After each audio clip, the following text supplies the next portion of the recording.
बहुत समय पहले, जब पृथ्वी पर अधर्म और अन्याय का बोझ बढ़ गया था, राक्षसों ने चारों दिशाओं में आतंक फैला रखा था। उनमें सबसे बड़ा और सबसे शक्तिशाली राक्षस था महिषासुर। महिषासुर ने कठोर तपस्या कर भगवान ब्रह्मा से वरदान प्राप्त किया। वरदान यह था कि उसे न तो देवता मार पाएंगे और न ही कोई राक्षस। इस अभूतपूर्व वरदान से महिषासुर का अभिमान 7वें आसमान पर चढ़ गया। उसने तीनों लोकों पर अपना अधिकार जमाना शुरू कर दिया। देवताओं को स्वर्ग से निकालकर वह स्वयं इंद्रासन पर बैठ गया। धरती पर उसने निर्दोष प्रजा को कष्ट देना शुरू किया। हर ओर त्राही त्राही मच गई। कोई भी उसकी शक्ति का सामना नहीं कर पा रहा था। देवता परेशान होकर भगवान विष्णु और भगवान शिव के पास गए।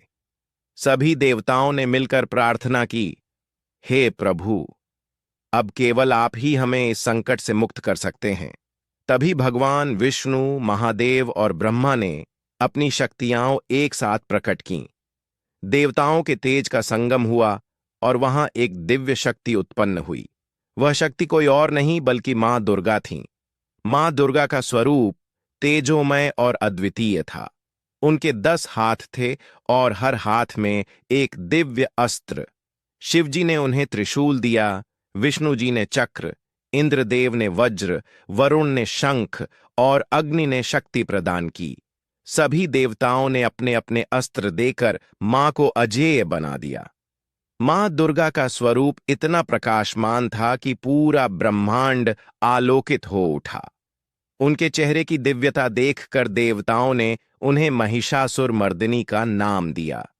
जब महिषासुर को यह झांत हुआ कि एक स्त्री ने युद्ध की चुनौती दी है, तो वह हंस पड़ा और बोला, एक स्त्री क्या मेरा सामना करेगी? यह तो मेरे लिए अपमानजनक है।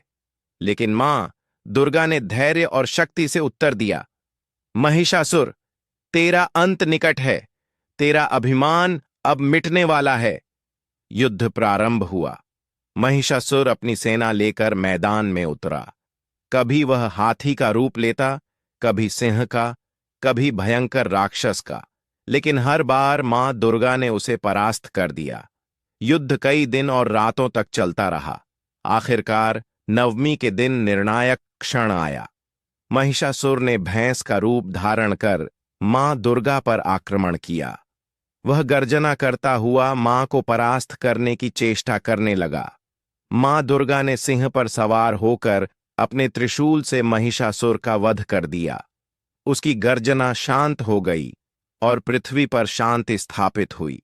देवताओं ने स्वर्ग से फूलों की वर्षा की। सभी ने मां दुर्गा की स्तुति की। जय मां दुर्गा, जय महिषासुर मर्दिनी। नवरात्रि के 9 दिनों में नवमी का विशेष महत्व है। नवमी के दिन मां दुर्गा के सिद्धिदात्री रूप की पूजा होती है। मां सिद्धिदात्री भक्तों को 8 सिद्धियां और 9 प्रकार की निधियां प्रदान करती हैं।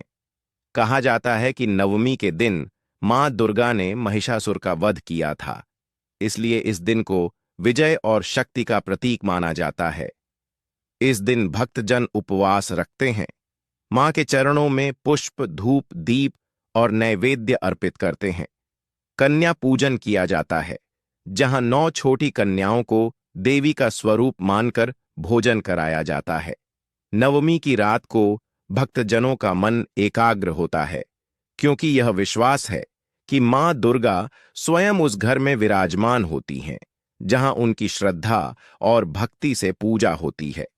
नवरात्रि हमें सिखाती है कि अधर्म चाहे कितना भी शक्तिशाली क्यों न हो, सत्य और धर्म की विजय निश्चित है। मां दुर्गा का यह रूप हमें प्रेरणा देता है कि हर स्त्री में असीम शक्ति छुपी होती है। जब वह अन्याय और अधर्म के विरुद्ध खड़ी होती है, तो सबसे बड़े दुष्ट का भी नाश कर सकती है।